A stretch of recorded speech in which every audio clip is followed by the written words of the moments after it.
Avec joie que je me retrouve à l'île Maurice. Ça me rappelle d'excellents souvenirs. Déjà des souvenirs concernant le début de l'œuvre de Dieu dans cette île, dans cette petite île. Et je crois qu'il n'y a aucun événement religieux, aucun événement culturel qui n'a été aussi grandiose que le début de l'implantation de l'œuvre de Dieu à l'île Maurice. J'y ai assisté en tant que témoin et Dieu a béni votre île. Je me rappelle aussi du slogan de l'indépendance en 1968, God bless Mauritius. Et Dieu vous a béni. Dieu a béni votre île et il va encore la bénir. Ça me rappelle aussi des souvenirs d'enfance. Nous prenions nos premiers cours d'anglais à l'île Maurice. Et mes professeurs, eux, puisque c'était des dames, habitaient Vacois. C'était la famille Lebreu, je ne sais pas si vous avez connu, peut-être Mouti. Et ensuite, nous prenions le bus. Je crois que c'était Vacois Bus Service, sans vouloir faire de publicité. Et il nous conduisait de Vacois à Port-Louis, où il y avait des réunions à Bell Village. Et là, le bus nous revenait à 1,25 roupies. Je crois que ça a dû augmenter aujourd'hui. Et nous aimions bien le thé 10 sous à l'époque. Un verre de thé avec du lait, les mines frites. Mais l'inflation, la guerre en Ukraine, la Covid fait qu'aujourd'hui ça a changé beaucoup de choses. C'est vrai que le fondateur de cette œuvre nous a laissés parce que la Bible dit que même les prophètes ne subsistent pas éternellement sur terre, n'est-ce pas? Mais le fondement est resté. Et le fondement de cette œuvre, c'est Jésus-Christ. Il est le même hier, aujourd'hui et éternellement. Et lui ne souffre d'aucune disette, d'aucune pénurie, d'aucune inflation. Et en lui habite corporellement toute la plénitude de la divinité. Avec Cécile, nous sommes très heureux. Il y a quelques collègues qui sont venus avec nous. Nous sommes en tout à 6, des représentants des 4 coins de l'île de la Réunion, nord, sud, est, ouest, essentiellement des responsables de jeunesse. Nous sommes venus pour voir les instances du comité, pour voir ce qu'il est possible de projeter en termes de rassemblement, de congrès de jeunesse, parce que la nouvelle génération a vraiment besoin de Jésus. Et puis, c'était en 66 à l'île de la Réunion, à 67 à l'île Maurice, en 69 à l'île Rodrigue, le même souffle de réveil qui a béni les Mascareignes. Et 2026, ça arrive plus vite que la fortune, n'est-ce pas? 2027 arrive très vite et nous aimerions préparer avec les instances aussi ce qu'on appelle le 60e anniversaire de nos îles pour que, bonnes frères et sœurs à La Réunion, capables de venir l'île Maurice et bonnes frères et sœurs mauriciens, capables de venir l'île de La Réunion. Enfin, on aimerait vraiment que ça puisse se faire pour qu'il y ait des échanges, des partages et qu'au travers de cette communion fraternelle, nous soyons enrichis et surtout que le Seigneur soit glorifié. Alléluia. Je vais partager avec vous un simple message. Il pourra être utile à tous, mais particulièrement s'il y a des personnes qui découvraient l'Évangile, particulièrement s'il y a des personnes qui viendraient dans ce lieu pour là où les premières fois, cela pourra vous être utile. Et ce message est inspiré d'une question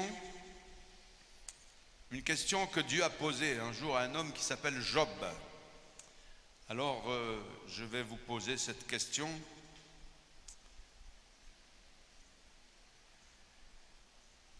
Cette question est la suivante, dans Job chapitre 38 et au verset 12.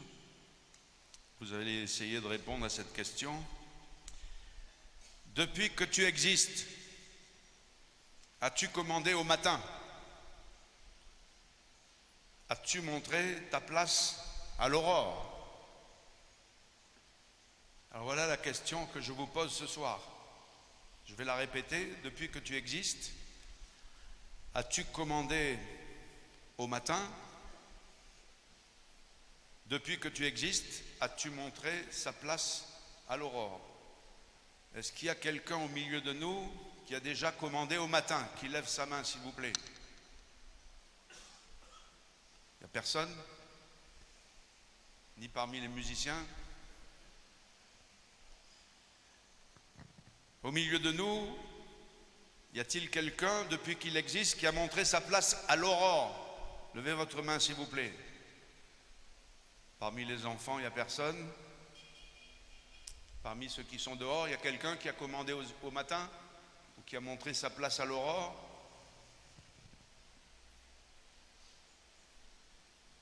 Alors cependant, nous avons ce soir au milieu de nous quelqu'un qui montre sa place au matin. Nous avons ce soir au milieu de nous quelqu'un qui montre sa place à l'aurore. Le matin, c'est la lumière qui se lève. Le matin, c'est l'aurore, et l'aurore annonce toujours un jour nouveau. Et ce quelqu'un, c'est celui qui a dit, j'aime beaucoup ce verset, ce quelqu'un, c'est Jésus, qui a dit, est-ce que vous voulez lire avec moi, s'il vous plaît? Je suis la lumière du monde, celui qui me suit ne marchera pas dans les ténèbres, mais il aura la lumière de la vie. Nous avons ce soir au milieu de nous quelqu'un qui commande au matin. Nous avons quelqu'un ce soir qui montre sa place à l'aurore. L'aurore qui indique toujours un jour nouveau. Et ce soir, nous sommes dans sa présence. Jésus est la lumière du monde. Et la lumière a de l'avantage sur les ténèbres. Et la lumière est toujours une source de paix. Je vais, au travers de la Bible, mais aussi de l'expérience, parler de 3 matins ou de 3 aurores qui sont différentes mais qui sont complémentaires. Ces 3 matins et ces 3 aurores que Jésus dirige, que notre Dieu conduit, il commande au matin, il montre sa place à l'aurore. Ces 3 matins, ces 3 aurores, nous les retrouvons bien sûr dans la Bible, et j'ai beaucoup aimé le cantique que nous a fait chanter notre frère Michel Lam. Je crois que la Bible est vraie, elle est la parole du Seigneur, et je la serre dans mon cœur. Et je voudrais vous dire qu'il n'y a que si vous serrez la parole de Dieu dans votre cœur, que le diable ne pourra jamais l'enlever. Si vous ne la mettez que dans votre tête, il pourra l'enlever. Si, jeunes gens, jeunes filles, la parole rentre par vos oreilles et qu'elle sort de l'autre côté, le diable, semblable à des oiseaux, pourra enlever ces bonnes graines de la semence pour qu'elle ne porte aucun fruit. Si vous ne la mettez, la parole, que dans votre sac, le diable pourra l'enlever. Si vous ne la mettez que sur les étagères de votre chambre ou de votre bibliothèque, le diable pourra enlever cette parole. Mais si vous la serrez dans votre cœur comme une bonne semence, la parole portera son fruit et le diable ne pourra pas l'enlever. C'est la parole de Dieu.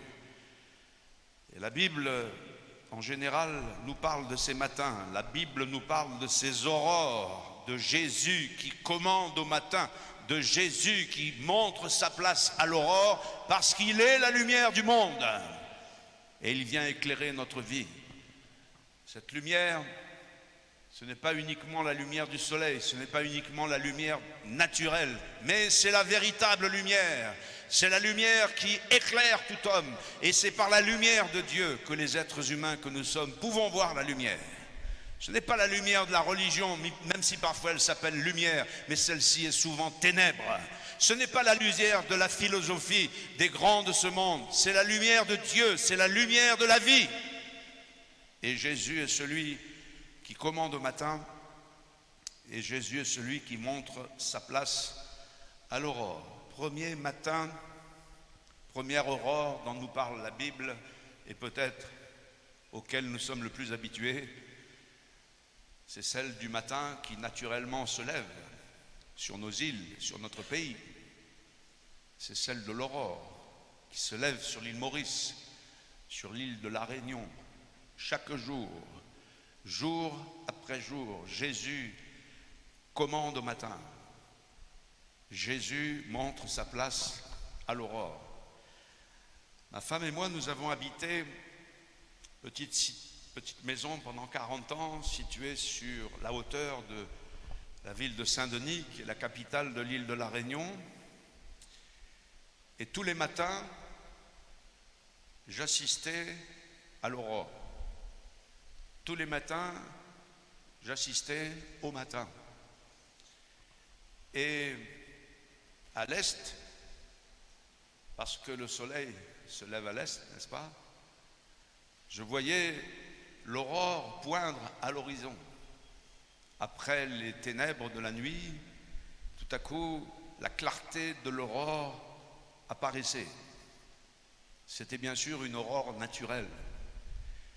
Et après cette aurore, le soleil souvent apparaissait comme une grosse boule, on aurait dit une grosse orange, mais bien sûr beaucoup plus grosse, qui s'élevait doucement, doucement à l'horizon. Je pouvais le voir de mes yeux jusqu'à ce qu'il monte dans sa carrière avec la joie d'un héros, nous dit la Bible, et qu'il parvienne à son zénith vers les midis. Bien sûr, là à midi, je ne pouvais plus le regarder.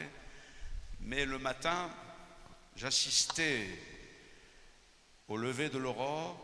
C'était merveilleux. En même temps, je disais, bonne frère, bonne sœur, l'île Maurice, c'est pas très loin, parce que vous étiez les plus proches de l'aurore et du matin, car l'île Maurice est à l'est de l'île de la Réunion. Et en même temps que le matin se levait, que l'aurore prenait sa place, eh bien, je pouvais prier pour les frères et sœurs de l'île Maurice en disant, bénis, bon bonnes frères et sœurs, l'île Maurice, Seigneur, et accorde-leur ta grâce. Cette aurore qui paraît annonce un jour nouveau.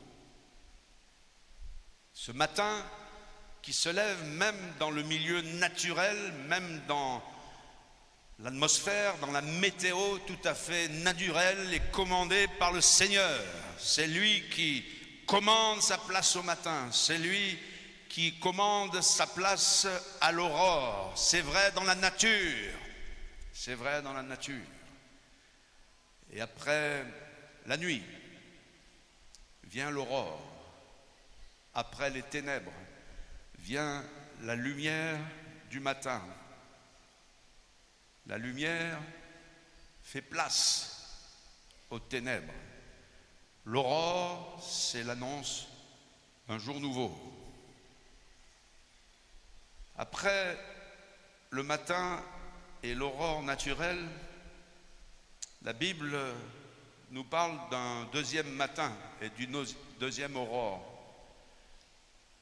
Ceux-ci sont des matins moraux ou spirituels.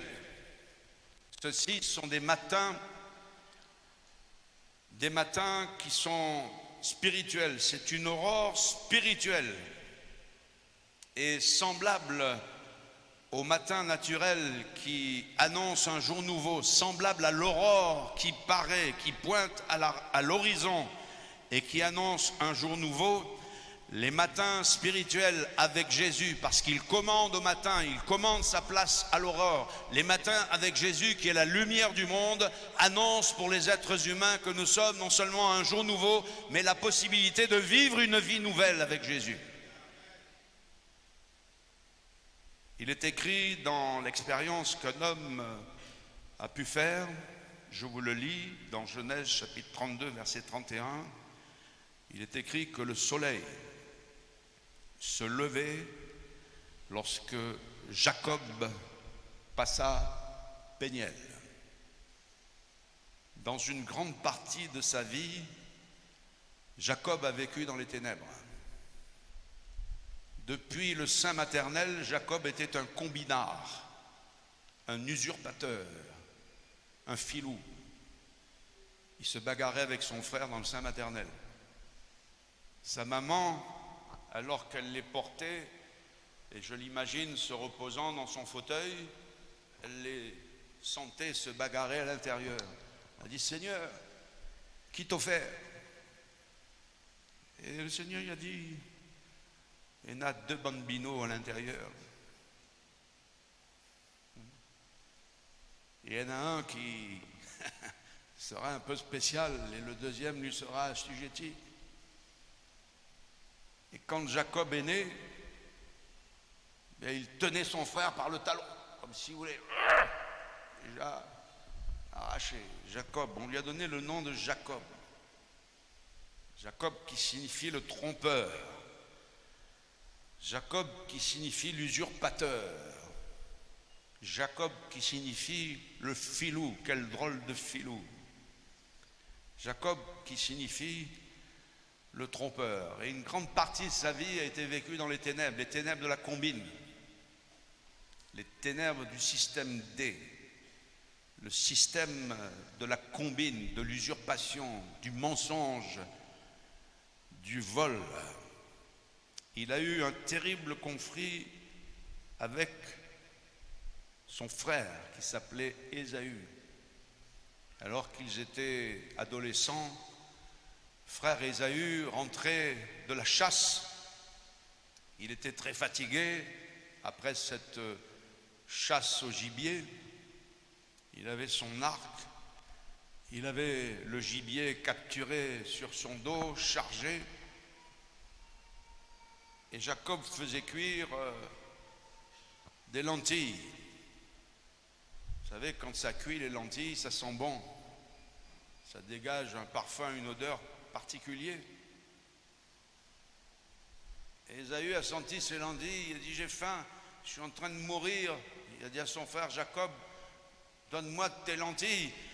Et ce n'est pas tombé dans l'oreille d'un sourd, ce n'est pas tombé dans l'oreille d'un usurpateur, d'un combinard. Il a dit, je te donne mes lentilles, il n'y a pas de problème, mais toi tu me donnes ton droit d'aînesse. Mais c'était encore une époque où il y avait dans les familles ce fameux avantage, privilège du droit d'aînesse qui octroyait à l'aîné, qui était Jacob, non seulement quelques avantages matériels, mais surtout des bénédictions que devait prononcer le papa. Ésaü qui était un profane, Ésaü qui se moquait un peu des choses de Dieu, qui n'avait pour envie que son ventre, il a dit, qu'est-ce que le droit d'aînesse? Dieu, donne-moi tes lentilles, moi je te donne le droit d'aînesse. Et il a mangé ce jour-là. Mais Jacob, il n'a pas oublié tout cela. Et quand un jour où la bénédiction du droit d'aînesse est arrivée, en plus il était un peu le chouchou de sa maman, qui s'appelait Rebecca, et Ésaü était le chouchou du papa, qui s'appelait Isaac. Eh bien, aidé par la maman, il a combiné quelque chose pour se présenter devant son papa, afin que son papa lui apporte la bénédiction réservée au droit d'aînesse, et il voulait l'usurper à son frère, il voulait la ravir. Alors il s'est déguisé. Pourquoi il s'est déguisé? Parce que son frère était poilu et Jacob n'avait pas de poils. Alors il dit, si je viens, mon père va tout de suite, bon, il ne voit pas clair, mais il va comprendre, il va me toucher. Alors à ce moment, il a dit, t'inquiète pas, moi je vais te préparer un bon plat, comme ton papa il aime. Et puis tu vas prendre la peau des animaux, tu vas te la mettre sur les bras, comme ça ton père qui voit rien, il ne comprendra rien du tout. Et puis tu vas venir. Alors c'est ce que Jacob a fait. La maman a préparé le bon plat et Jacob est venu avec la fourrure des animaux, la peau des animaux. Et puis il a parlé à son papa. Son papa lui a dit, c'est bien Ésaü, le fils aîné. Jacob, le trompeur et le menteur, a dit, oui, c'est Ésaü. Allez voir, c'était Jacob. Papa a dit, c'est un peu bizarre. C'est la voix de Jacob. Mais il a touché, ce sont les mains d'Ésaü. Et c'est devenu, paraît-il, proverbial en Israël, quand vous dites c'est la voix de Jacob, mais les mains d'Ésaü, ça correspondait à un proverbe réunionnais qui dit roule pas nous. Je ne sais pas s'il y a l'équivalent en l'île Maurice, mais vous comprenez. C'était le rouleur, l'usurpateur, le trompeur. Son père l'a béni, il a mangé ce repas, il a béni que ta postérité soit bénie, que la rosée du ciel, l'un des meilleurs dons du ciel soit pour toi, qu'il bénisse tes champs, qu'il bénisse tes semailles.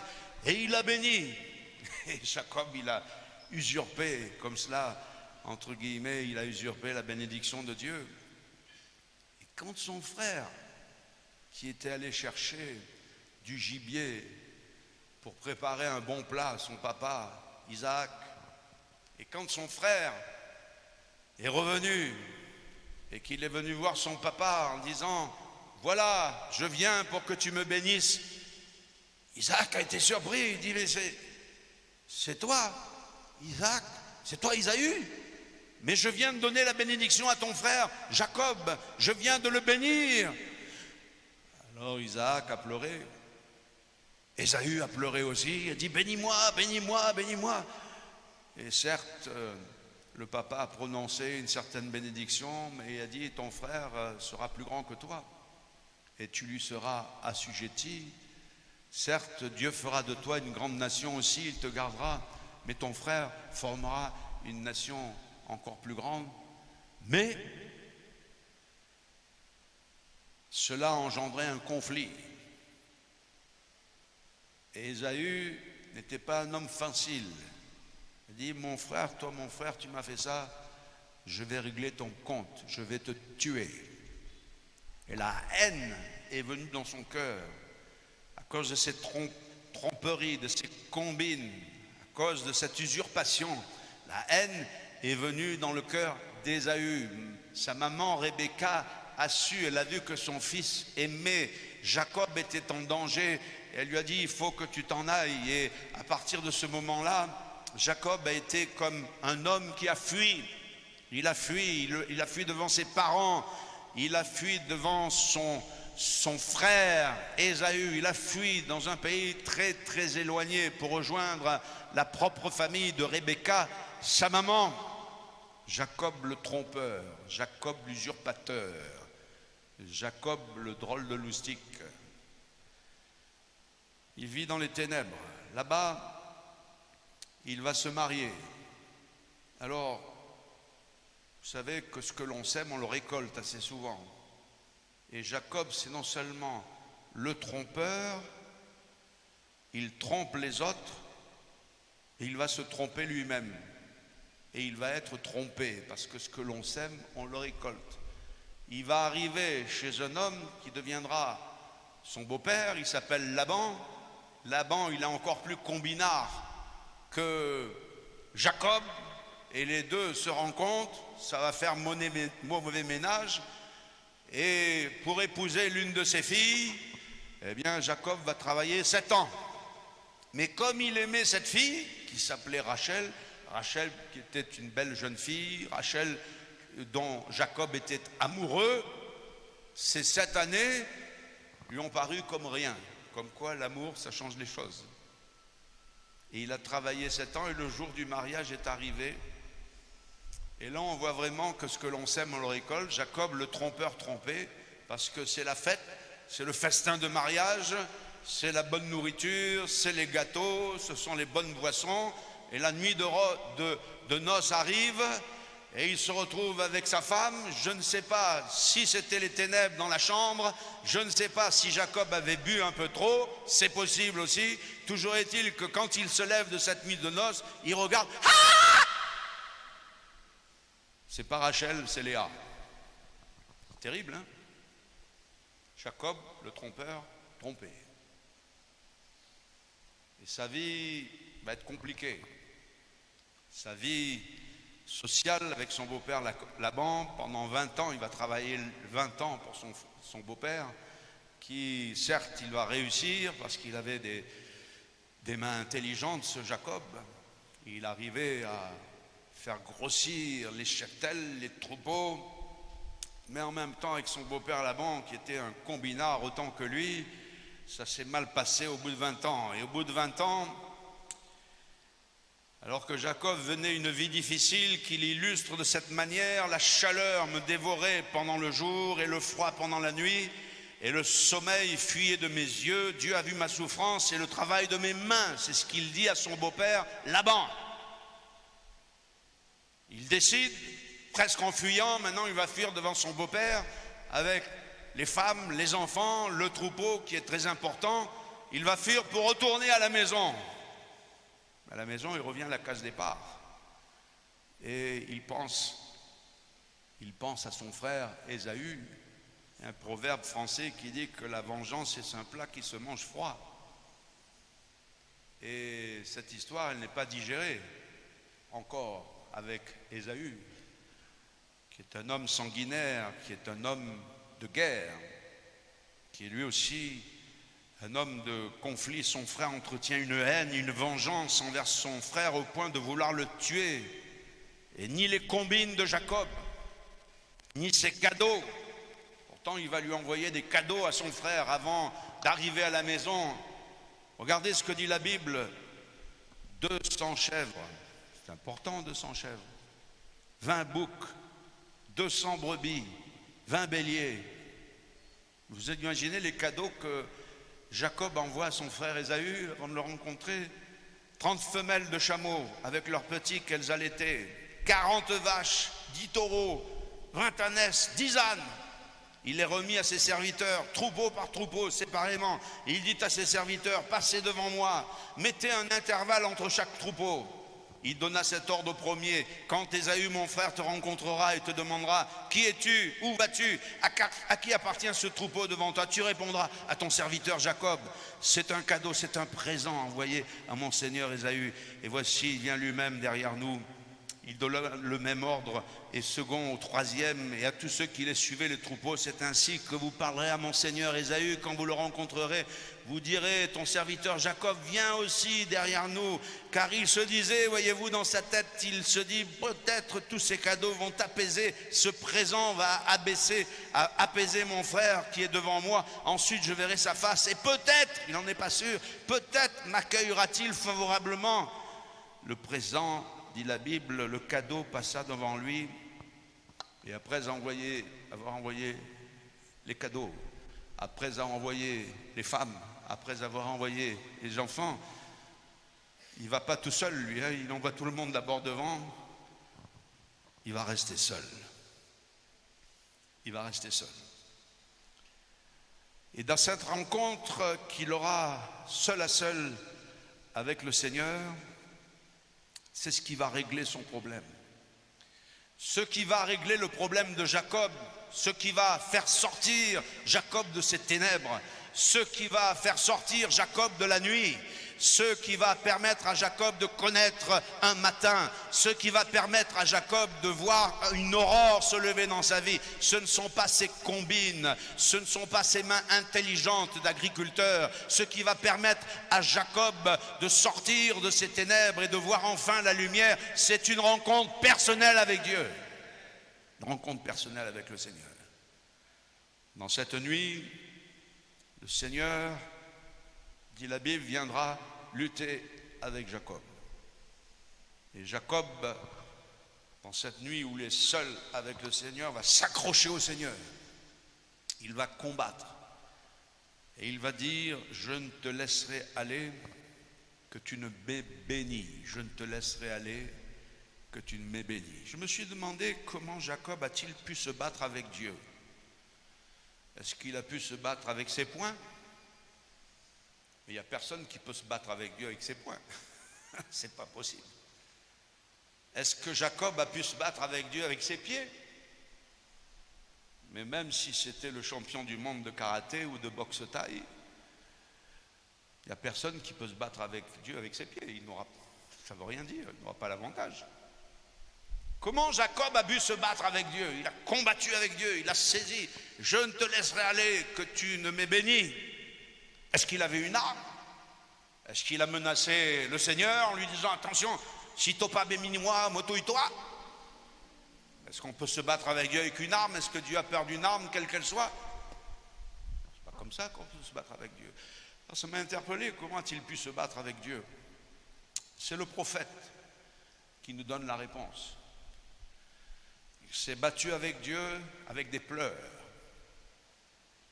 Il s'est battu avec Dieu avec des prières, en lui présentant des supplications. Et dans ses pleurs et dans ses larmes où il combattait avec Dieu, je ne te laisserai aller que tu ne m'aies béni. Il pleurait, il combattait avec Dieu par des supplications, par des prières. À un moment donné, le Seigneur lui dit, quel est ton nom? et il va confesser ce qu'il est. Dans ce combat, il va confesser exactement ce qu'il est. Je suis Jacob, c'est-à-dire l'usurpateur. Je suis Jacob, c'est-à-dire le trompeur. Quel est ton nom? Bien oui, je suis celui qui a usurpé toute sa vie. Je suis dans les ténèbres. Je suis dans la nuit. Je suis Jacob. Et Dieu lui dit, ton nom ne sera plus Jacob, tu seras appelé Israël, parce que tu as lutté avec Dieu, avec des hommes, et tu as été vainqueur. Et là, Jacob a remporté une victoire. Il n'a pas rencontré une victoire sur son frère, il va la remporter quelques heures et quelques minutes plus tard, mais il va rencontrer une victoire, remporter une victoire sur lui-même, sur son propre caractère, sur sa propre vie. Et chers amis, si nous voulons que la lumière se lève, si nous voulons que l'aurore apparaisse, il faut confesser à Dieu ses péchés, il faut venir devant Dieu comme on est, on ne peut pas se voiler la face, il faut lui dire je suis un Jacob, je suis un trompeur, je suis un adultère, je suis un voleur, je suis un combinard, il faut le lui dire, il faut confesser ses péchés. La Bible dit que si nous confessons à Dieu nos péchés, il est fidèle, il est juste pour nous les pardonner, pour nous purifier de toute iniquité. Et alors que Jacob était dans la présence du Seigneur, il nous a dit que le soleil se levait. Pour Jacob, l'aurore se levait. Celui qui commande au matin lui était apparu. Celui qui montre sa place à l'aurore, eh bien, il l'avait rencontré. Et pour Jacob, ce fut un jour nouveau, semblable à l'aurore qui annonce le matin, et le matin un jour nouveau. Pour Jacob, ce fut un matin spirituel nouveau, ce fut une aurore morale et spirituelle nouveau.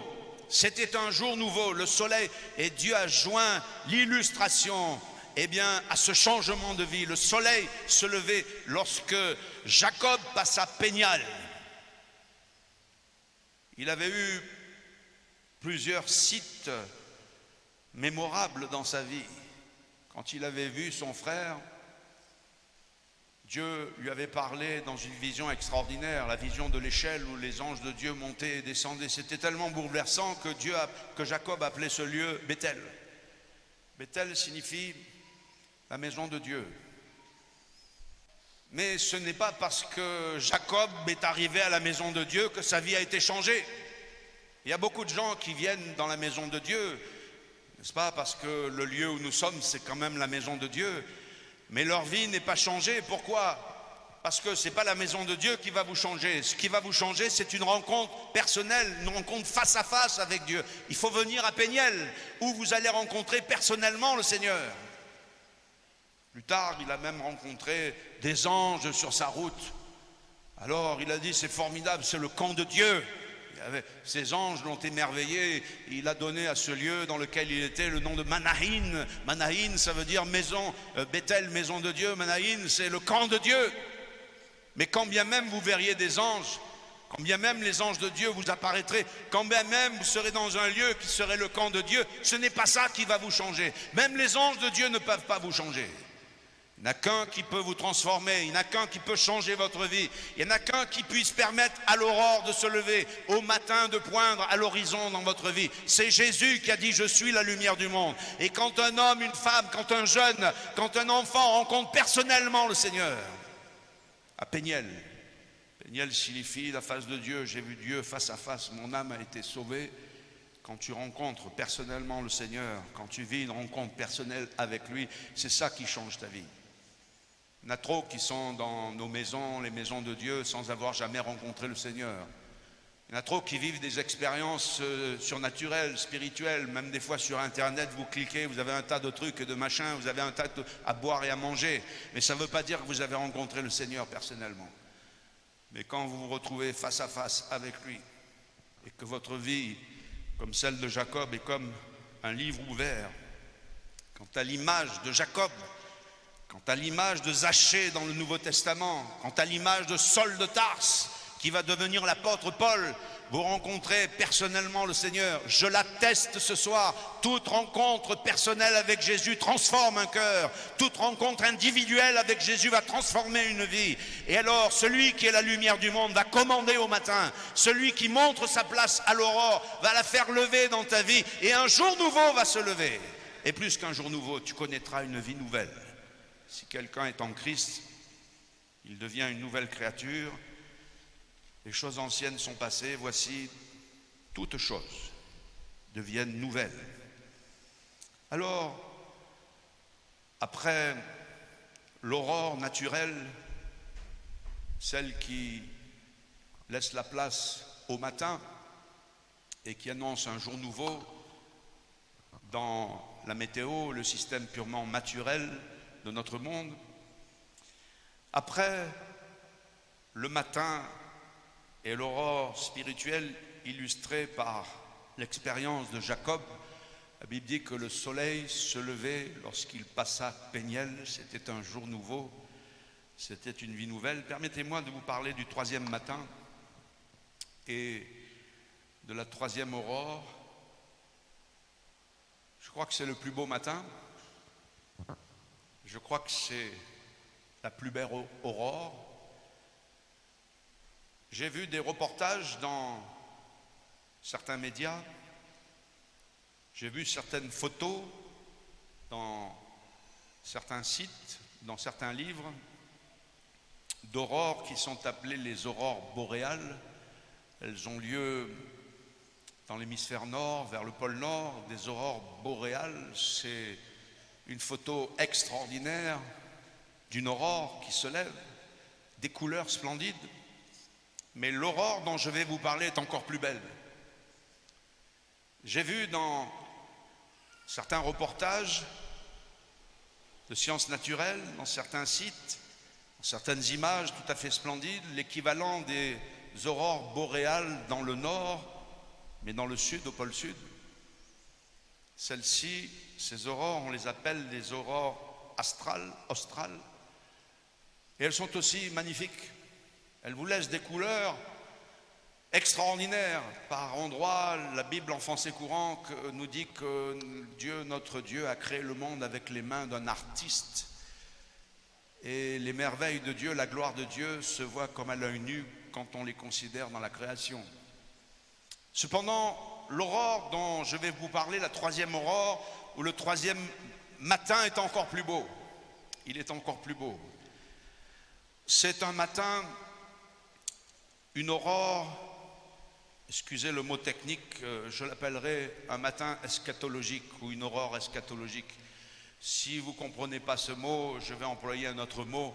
C'est un matin prophétique, c'est une aurore prophétique, elle n'a pas encore eu lieu.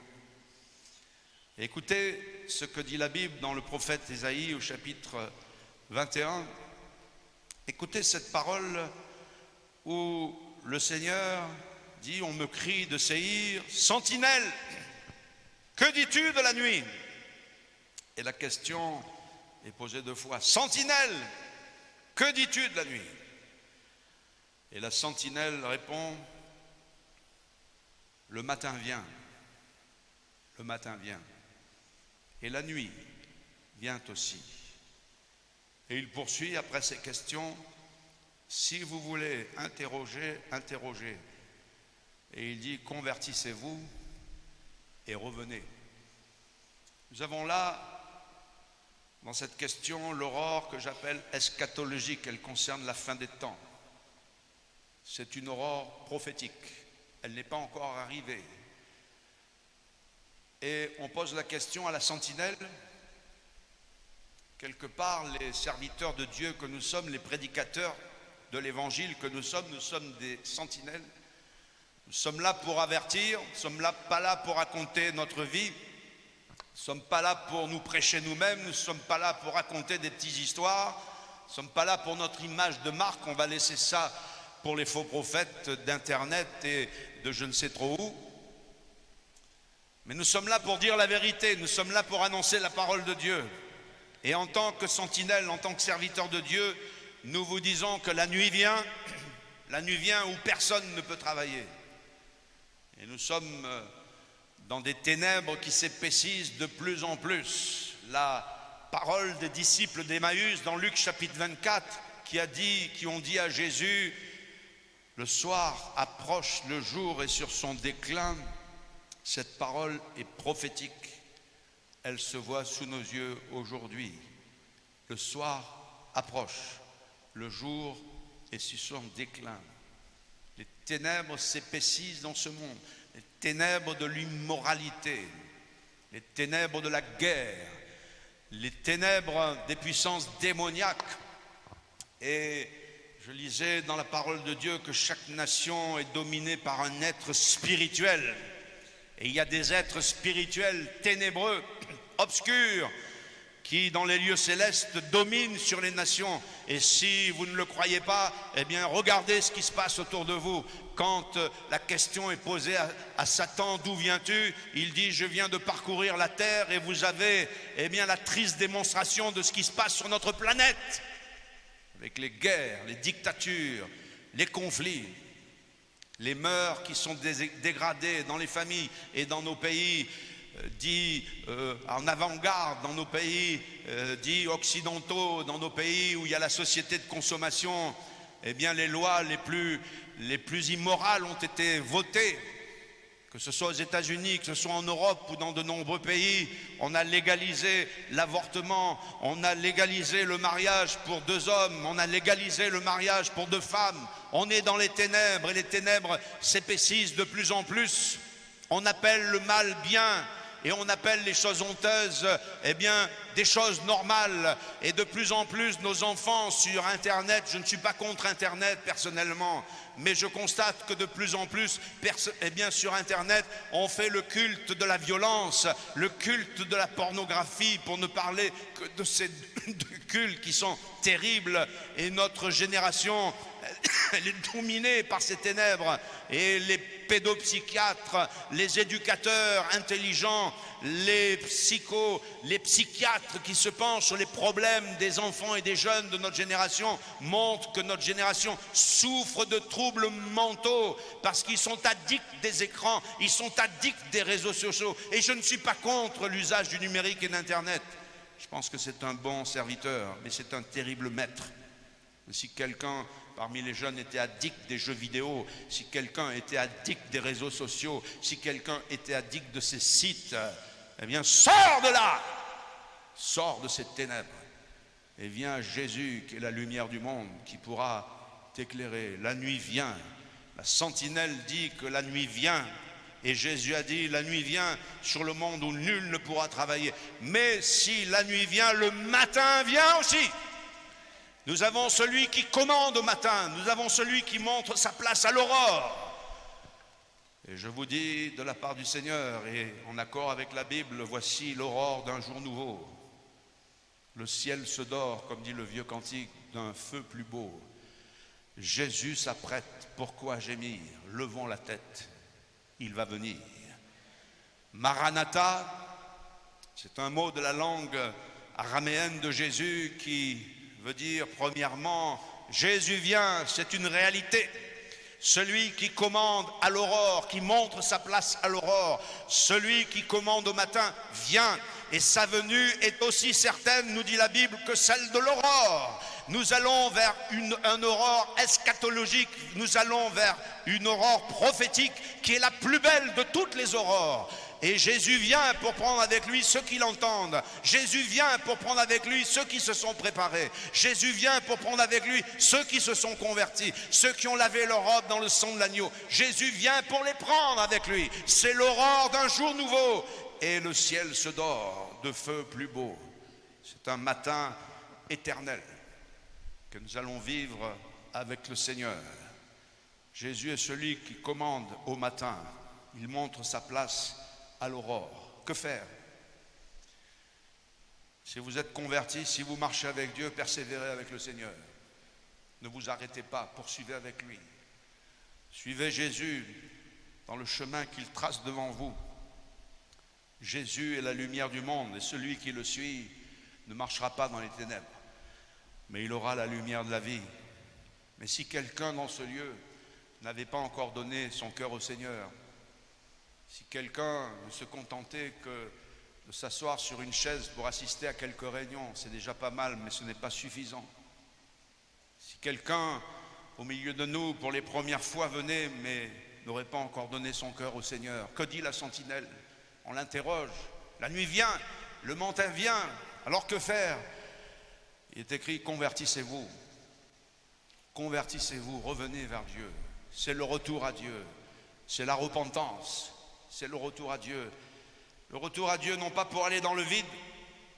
Quand le Seigneur nous dit convertissez-vous, revenez, ce n'est pas pour faire un demi-tour, parce que la conversion c'est un demi-tour, c'est pas pour aller dans le vide comme si le Seigneur nous laissait tout seul, mais c'est un demi-tour pour vous tourner vers celui qui est la lumière. C'est un demi-tour pour vous tourner vers Jésus qui va vous accueillir les bras ouverts, qui va changer votre vie, qui va vous restaurer, qui va combler ton cœur, qui va pardonner tes péchés, qui va faire de toi un jeune nouveau, qui va faire de toi un homme nouveau, qui va faire de toi une nouvelle créature. Et le Seigneur dit convertissez-vous.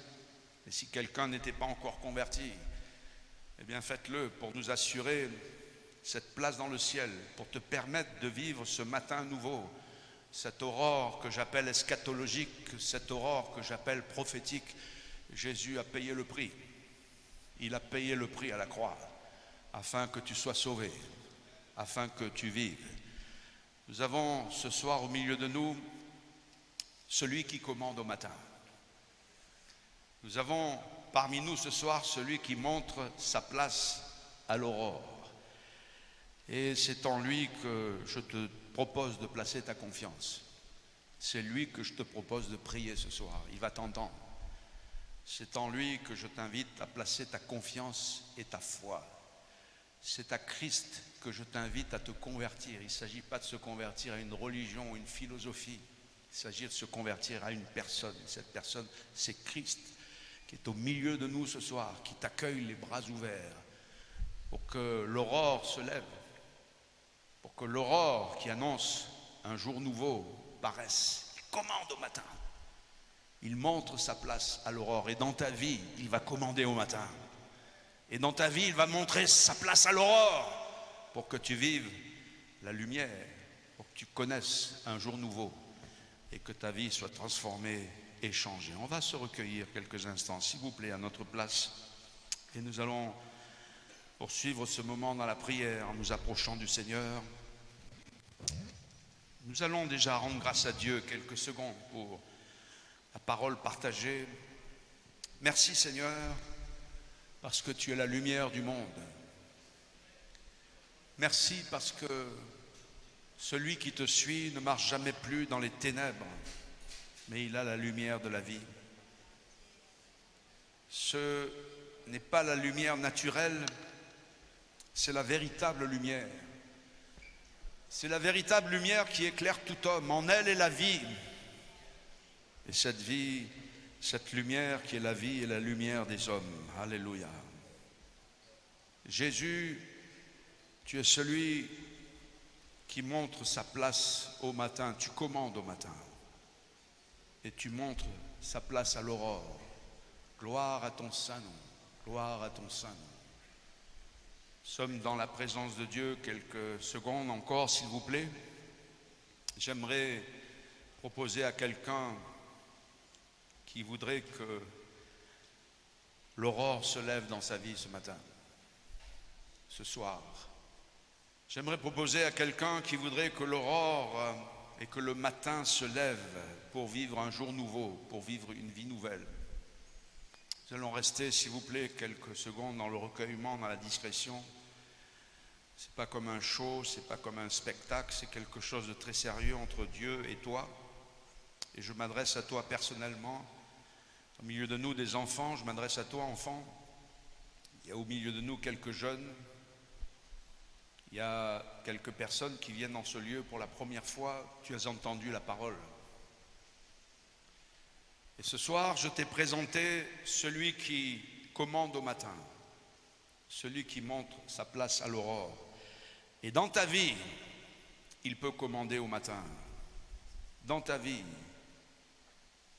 il peut montrer sa place à l'aurore pour que tu vives un jour nouveau, une vie nouvelle avec lui.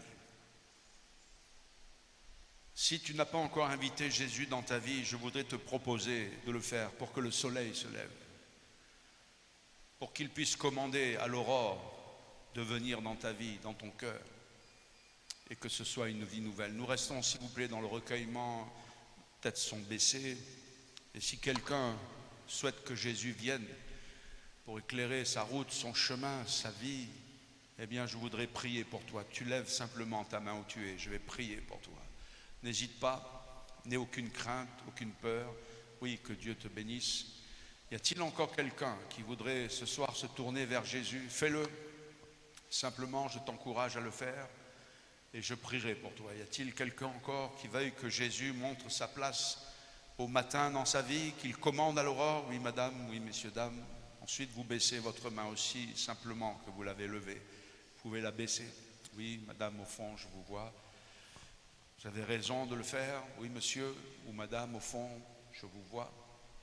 Y a-t-il encore quelques personnes qui souhaiteraient que Jésus, la lumière du monde, eh bien, éclaire leur route, leur chemin, qu'il commande au matin, qu'il montre sa place à l'aurore dans leur vie? Je te propose de lever ta main là où tu es, si tu ne l'as pas encore fait, et je vais prier pour toi. Je vais demander au Seigneur sa grâce. Oui, je vous vois. Vous pouvez ensuite baisser votre main. Jésus est là. Oui, madame, que Dieu vous aide, que Dieu vous bénisse. Voilà, peut-être encore y aurait-il une personne. S'il y avait encore une personne, je peux prendre quelques secondes pour vous attendre et puis après on priera pour toi, on priera pour vous. Y a-t-il encore quelqu'un? Y a-t-il un enfant? Y a-t-il un jeune homme, une jeune fille qui, oui, au fond, je vous vois. Baissez ensuite, oui, monsieur, que Dieu vous bénisse. Voilà. Alors pour vous qui avez levé votre main, vous allez prier avec moi là où vous êtes. Simplement, répétez avec moi cette prière. Ce n'est pas une prière automatique, ce n'est pas non plus une prière magique. Les prières magiques, ça n'existe pas. Mais c'est une prière que j'ai dans le cœur, je la fais pour vous aider. Et là où vous êtes, répétez avec moi simplement cette prière. Faites-le discrètement là où vous êtes. Jésus, je crois que tu es la lumière. Et ce soir, je te demande de commander au matin dans ma vie.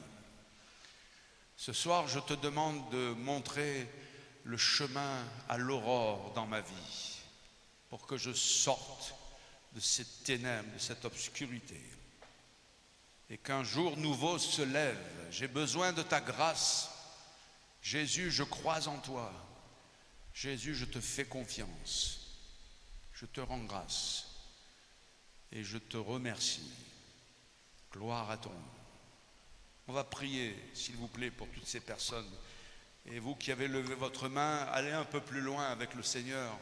À la sortie, venez voir les responsables. Prenez un rendez-vous, ou bien entretenez-vous avec eux.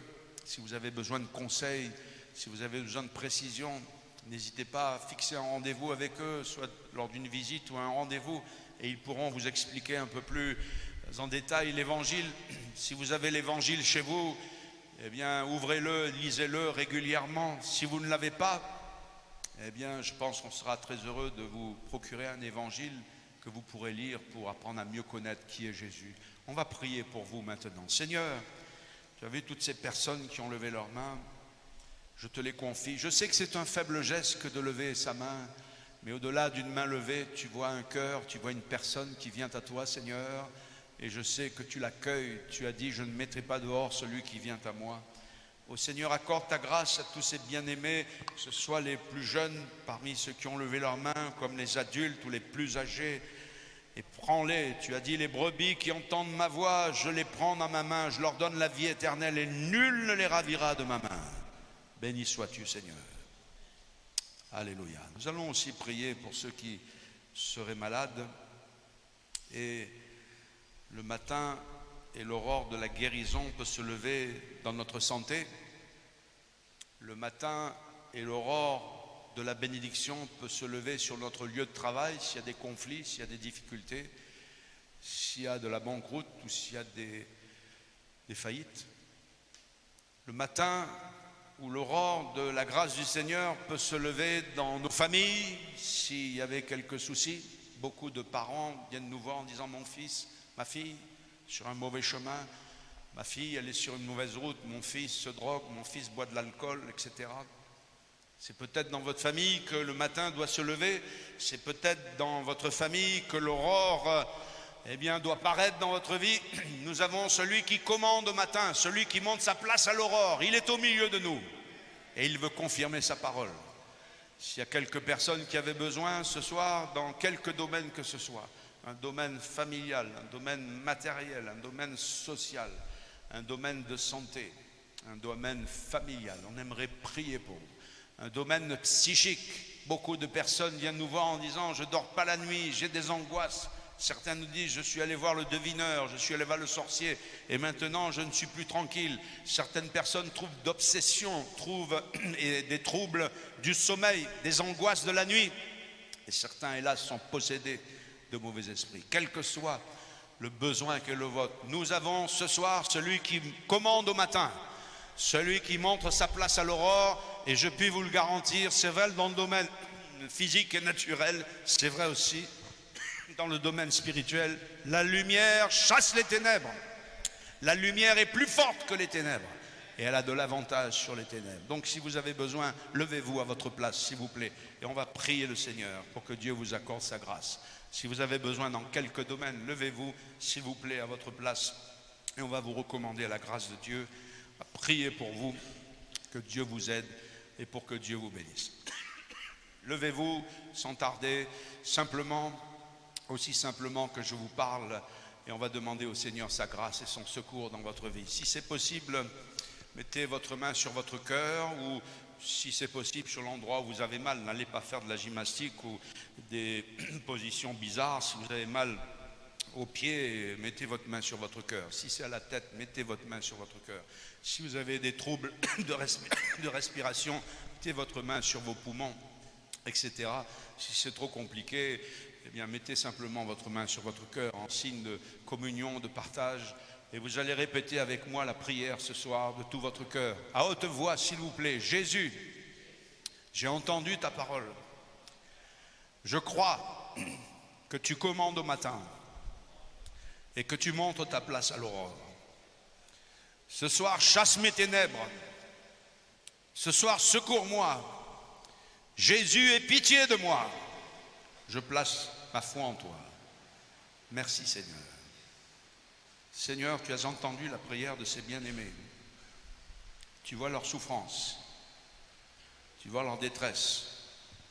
Au nom de Jésus, que ces ténèbres soient chassées, que ces puissances de maladie, quel que soit leur nom, quelle que soit leur source, sortent de le corps.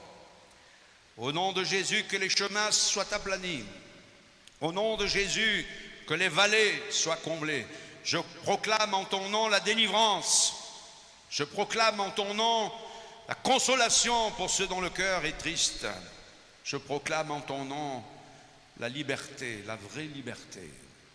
Ô Seigneur, gloire te soit rendue. Je crois que ce soir, tu commandes à la lumière, au matin, de venir dans leur vie. Et je crois que tu commandes à l'aurore de poindre, que ce soit pour eux un jour nouveau. Ta grâce les accompagne et les soutienne. Merci Seigneur.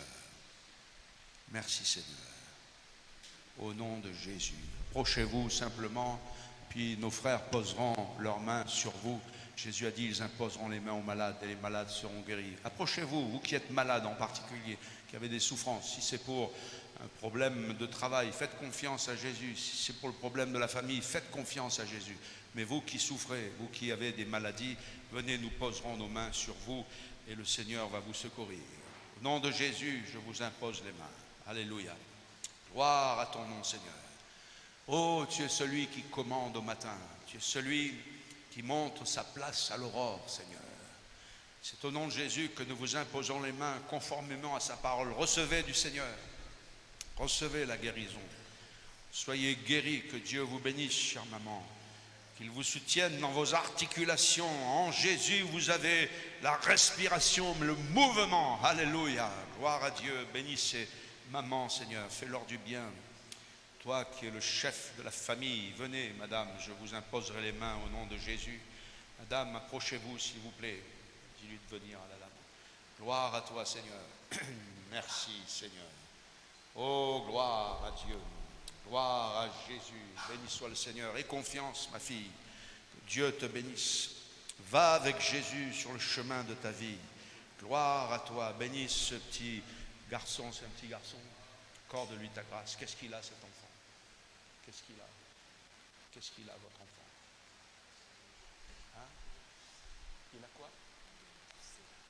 Donne-moi ta main. Délivre cet enfant. Au nom de Jésus. Alléluia. Amen, Seigneur. Bénis ce petit bébé. Sa maman. Marchez avec Jésus. Allez sur sa route. Jésus a un avenir pour vous et une espérance. Qu'avez-vous demandé au Seigneur, madame, s'il vous plaît? Hein? Dites Jésus, je me confie en toi. J'ai besoin de ta grâce. Je te remercie. Allez en paix dans votre maison, madame, avec la grâce de Jésus. Remercions ensemble le Seigneur. Est-ce que nous pouvons lever nos mains vers le ciel et lui dire tout simplement: merci Jésus, tu es la lumière, alléluia. Nous sommes avec toi dans la lumière, nous marchons à la lumière de Dieu. Merci, toi qui commandes au matin, toi qui montres sa place à l'aurore. Avec toi c'est la vie, avec toi c'est la lumière, et la lumière est préférable aux ténèbres. Elle est une source de paix, Seigneur. Nous te bénissons dans cette soirée. Nous te louons, notre Dieu. Alléluia. Oh, gloire au Seigneur, gloire au Seigneur. Je voudrais prier aussi pour tous les enfants et tous les jeunes qui sont au milieu de nous. Si tu as, moins de 18 ans, je vais prier pour toi. Tous ceux qui ont moins de 18 ans, de 0 à 18 ans, levez-vous, vous êtes là, et on va prier pour vous. Et en même temps, on va demander à l'Assemblée de prier pour vous. Que les enfants et les adolescents se lèvent, s'il vous plaît. Et nous allons prier pour que Dieu bénisse ces enfants et pour que Dieu les garde. Peut-être ce sont tes enfants qui sont à côté de toi.